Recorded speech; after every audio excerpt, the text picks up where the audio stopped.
बात 1907 की है। दिल्ली में लोग भीषण गर्मी से परेशान थे और बीमार पड़ रहे थे। तब पुरानी दिल्ली के लाल कुआं बाजार में एक हकीम ने लोगों को ठीक करने के लिए एक दवा इजाद की। ये दवा कुछ और नहीं बल्कि रूह अफ़ज़ा थी। मई 2019 में रूह अफ़ज़ा के गायब होने की खबरें जोरों पर थी, लेकिन ये अफवाहें गलत साबित हुईं। दोस्तों, आज के इस वीडियो के माध्यम से हम आपको बताएंगे कि रूह अफ़ज़ा की शुरुआत कैसे हुई और ये पूरे भारत का पसंदीदा पेय कैसे बन गया। रूह अफ़ज़ा यूनानी हर्बल चिकित्सा के एक हकीम हाफिज अब्दुल मजीद ने ठीक 114 साल पहले गाजियाबाद में इजाद किया था। साल था 1906। इसी साल उन्होंने पुरानी दिल्ली के लाल कुआं बाजार में हमदर्द नामक एक क्लिनिक खोला। 1907 में दिल्ली में भीषण गर्मी और लू से काफी लोग बीमार पड़ गए थे। तब हकीम अब्दुल मजीद मरीजों को इसी रूह अफ़ज़ा की खुराक देने लगे। लू और गर्मी से बचाने में हमदर्द का रूह अफ़ज़ा कमाल का साबित हुआ। देखते ही देखते ये दवाखाना रूह अफ़ज़ा की वजह से पहचाना जाने लगा। रूह अफ़ज़ा सिर्फ दवा ना होकर लोगों को गर्मी से राहत देने का एक नायाब नुस्खा बन गया था और हमदर्द एक दवाखाने से बड़ी कंपनी बन गई।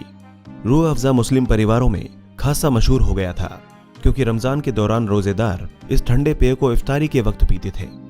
पहले इसे बोतलों में नहीं दिया जाता था। लोग इसके सिरप को लेने के लिए घर से ही बर्तन लेकर जाते थे। हकीम हाफिज अब्दुल मजीद के दो बेटे थे, अब्दुल हमीद और मोहम्मद सईद। दोनों पिता के इस व्यवसाय में हाथ बटाते थे। 1920 में हमदर्द दवाखाना नाम की कंपनी का गठन हुआ।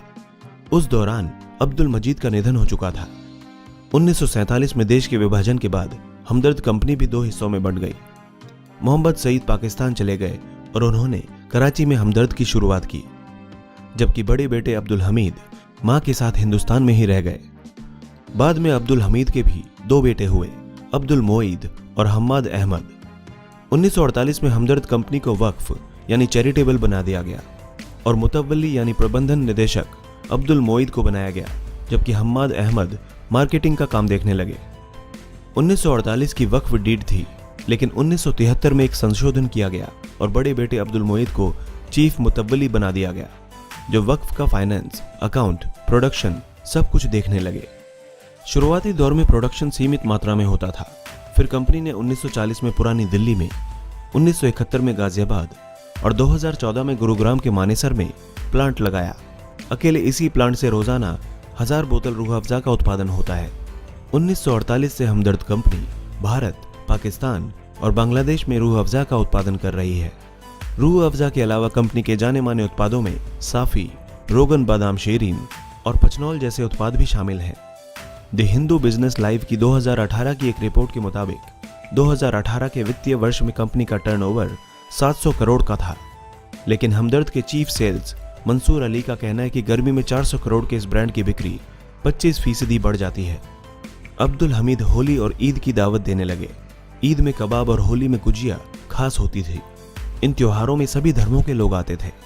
अब्दुल हमीद के निधन के बाद ये दावत बेटे अब्दुल मोईद ने कायम रखी। उनकी दावत में जवाहरलाल नेहरू, इंदिरा गांधी, अटल बिहारी वाजपेयी से लेकर सिने स्टार राज कपूर, दिलीप कुमार, सायरा बानो समेत कई देशों के राजदूत भी आते थे। दिवाली और होली में रूह अफ़ज़ा के गिफ्ट पैक भी बनते थे और नामचीन लोगों के यहाँ पहुंचाए जाते थे। रूह अफ़ज़ा का सिरप बनाने के लिए काफी सारी जड़ी बूटियों, फूलों और फलों का इस्तेमाल होता है।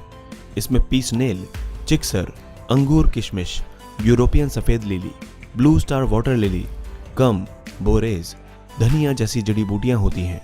तो फलों में नारंगी, नींबू, सेबस, जामुनस, स्ट्रॉबेरी, रसबेरी, चेरी और तरबूज जैसे फलों का इस्तेमाल किया जाता है, जबकि सब्जियों में पालक, गाजर, माफी हफ्गे और फूलों में गुलाब तथा केवड़े का प्रयोग किया जाता है। एक खास किस्म की जड़ी वेटिवर भी इसके सिरप में डाली जाती है। रूह अफ़ज़ा भले ही पहले एक चिकित्सीय पेय की तरह बनाया गया हो, लेकिन जल्दी ही ये गर्मी में शीतलता देने वाला पेय बन गया था। इसके इतने लंबे समय तक टिके रहने की एक वजह यह भी है कि इसकी रेसिपी एक सीक्रेट रेसिपी है, जिसका स्वाद आज भी वैसा का वैसा है। जिस किसी ने भी रूह अफ़ज़ा बचपन में पिया है, उसको आज भी वही स्वाद मिलता है।